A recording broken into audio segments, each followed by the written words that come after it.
sleeping beside each other miles apart. Ugiagbe stared at the ceiling. The fan spun lazily above them, humming a low rhythm that did nothing to soften the tension in the room. Beside him, Ego's breathing was steady, deep, peaceful. Or was it a practiced peace? She hadn't touched him in weeks. Not even a goodnight kiss. Not even a lingering glance. They were married, yes. Sharing the same bed, yes. But something had shifted. The warmth they once carried for each other now lived in the past, tucked somewhere between diaper changes and back-to-back shifts. He loved her, truly, but lately he couldn't help but feel like a tenant in his own marriage. Earlier that day, she had asked him, again, to clean the sink. It was full of crumbs and grease from the kids' snacks. He had nodded but never got around to it.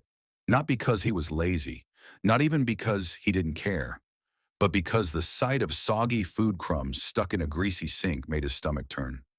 As a child, he had never been made to do chores. That wet messiness still triggered a physical reaction, nausea, the kind that made him want to throw up. But Ego didn't know this, or if she did, she didn't seem to understand it. What stung more was her tone, firm, commanding, as though she were giving instructions to a boy, not a husband. That tone made him shut down. He'd rather be silent than argue. So again, he said nothing. What he didn't know was that Ego was tired too, of speaking, of repeating herself, of feeling unseen. She worked under the table nearly full time, cooked, cleaned, and held the family together with her bare hands. She didn't mean to sound harsh. She was just exhausted. And so, night after night, they lay side by side, the love still there, but buried under fatigue, assumptions, and a growing wall of silence. The hidden cracks of diaspora marriages. This is not just Ugiagbe and Ego's story. It's the story of countless couples, especially immigrant couples, navigating love, survival, and silence in foreign lands.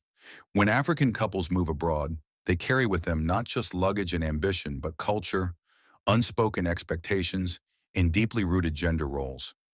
Back home, there were aunties to help with the kids, cousins to vent to, and churches where couples got support.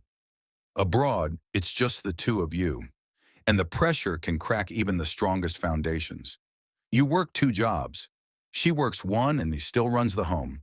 The bills pile, the kids scream, intimacy fades, resentment creeps in, and suddenly you're no longer lovers, you're roommates, co-parents, silent allies in a shared struggle. The danger of silence. In marriages like these, sex becomes a battleground, chores become weapons, and money becomes a taboo subject. One spouse denies the other without explanation. The other grows cold, quietly grieving what used to be.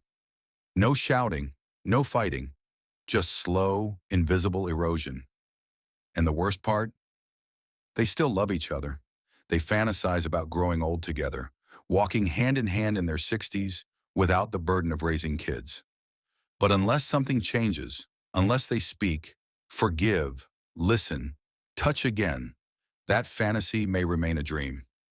What this book will do. This book is not written by a marriage therapist. It is written by a fellow traveler, an African voice in the diaspora, deeply familiar with the tension between culture, faith, and modern pressures.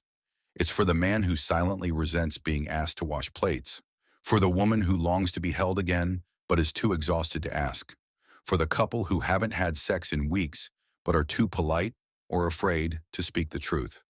You will not find perfect solutions here, but you will find honest stories, biblical wisdom, practical tools to heal and reconnect, worksheets, and conversation guides to start talking again. This is not just a book, it's a mirror and a map. May you both be brave enough to look and strong enough to rebuild. Let's begin.